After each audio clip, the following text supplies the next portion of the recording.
Alright, welcome back to the channel, guys. I'm here with a couple of things that I wanted to kind of come out with this video. So this is kind of a dual video, I guess you could say. So I have my Kimber 1911 DS Warrior back from Kimber, and so far, everything is running really well with the trigger. They did do some things like extra on the firearm, the 1911 DS Warrior. What they did is they polished the barrel, and it was the over travel screw, which most people have said that it was the over travel screw. And here that was the issue. They put a little Loctite. I noticed the trigger feels a lot better than it did before. They polished a little bit inside the feed ramp for the barrel, and so overall we're good to go. Every time we're good to go. So tomorrow I will be doing a review with this firearm, the Kimber 1911 DS Warrior, with my wife and me, so that we can kind of see how it shoots. I've shot it before without the optic, so I will go over some of the things that I've added, which is just basically right now, I added a tag precision plate. This tag precision plate just fit better than, say, the CH adapter that comes with it, because of that adapter, the screws just ain't right. I would have to send it to them, and then they would have to thread the threads on here with a tapper and stuff like that. I don't want to go through all that. I just paid the extra $100 to get a tag precision plate, which fits better, and I have an O-Sight C mount. An optic on here. It's an RMR footprint, and so far I'm liking the firearm. I did get it somewhat zeroed, so I have targets back here. You know, I'm working on my grip. I'm using that high grip. I'm actually using a trigger guard hold on here, and I'm really liking that grip. And that really puts my sights in line with my target. So that's the firearm when it comes to itself. What they have done, with fixing that trigger, I can grab pretty much anywhere on that trigger, up high, down low, and everything is working accordingly to the way it should be working. So am I going to do any other upgrades on this pistol? Since I am using that high guard, high support hand grip, I really do not want to add a weapon light.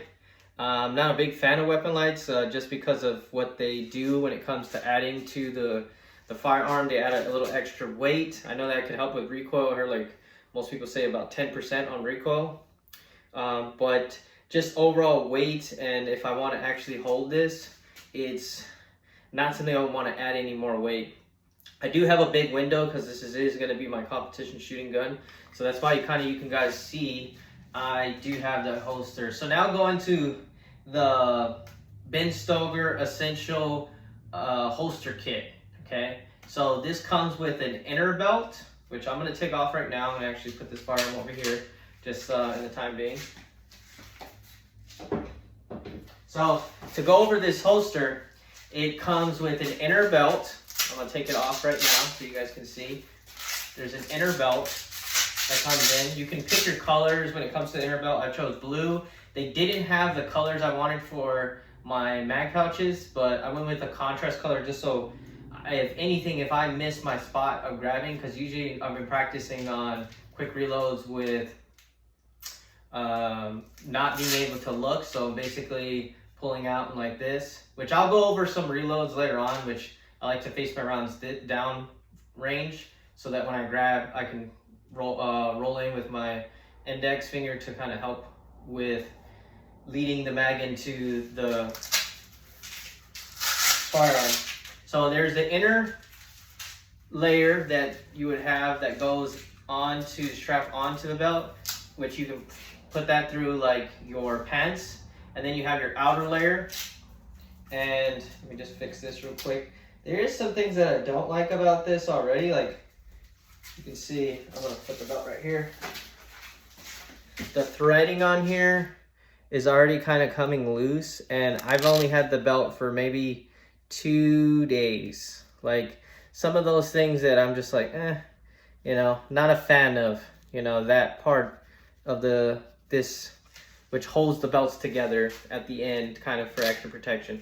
That's one thing I would say I don't like. That's from CR Speed. Yeah, that's from CR Speed. So it's a CR Speed belt in the inside. You can kind of see the CR Speed throughout the belt. Let me see if I can put it around. Yeah, so you see CR Speed. And then these bound pouches are pretty good. I'm gonna grab some magazines for you guys real quick.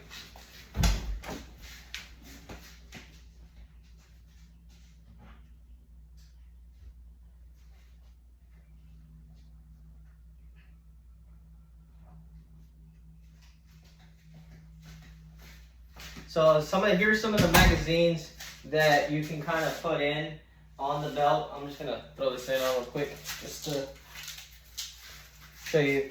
Pretty easy, fairly quickly, easy to do. This is without the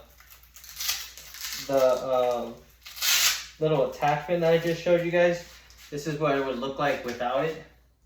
So with it, I like to have my magazines facing towards downrange with the bottom of the plates.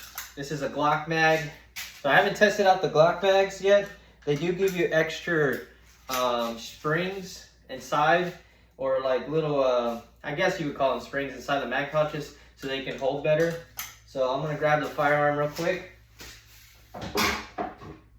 So on here, what I'm talking about is just grabbing from this finger and pulling like this and then leading in. And that really is your habit of when you're putting it in, making sure everything is good. Okay, so yeah, basically on these mag pouches, I do like these. These are pretty well, these are pretty nice. What comes to the holster, see, I wasn't sure if the 1911 DS Warrior was going to need a 1911 holster or it was going to need a 2011 holster. So I did some research on Google and just trying to find out dimensions wise what would fit for the Kimber 1911 DS Warrior, and I went with the 2011 holster, and that seems like that fits really well with the holster. With the tension, when I had it at its full attention, it did do a pretty good job of holding it in there pretty tight, and I had to pull out pretty tight. Now I've got it kind of balanced to where if I'm moving, it doesn't necessarily let out the firearm. So if I know if I'm moving from one station, I feel like it is pretty safe right now for it to stay put where it's at. So yeah, I went with the 2011 STI with the holster kit. So if you're interested in getting a belt for USPSA shooting or IDPA shooting, I would definitely go with the Essentials holster kit from Ben Stoger. Or you can order the parts separately depending on which kind of mags you want. If you're military, I know they on gov.x they also sell mag pouches, so that's something you can also do. So yeah, I just wanted to do an overview and make sure to let you guys know that the trigger is doing well right now from what I've tested it dry firing, but I am going to be doing a live fire tomorrow and finding out how accurate the Kimber 1911 DS Warrior is with two different shooters, me and my wife. So if you guys enjoyed the video, please like, comment, and subscribe, and I'll catch you guys out on the next one.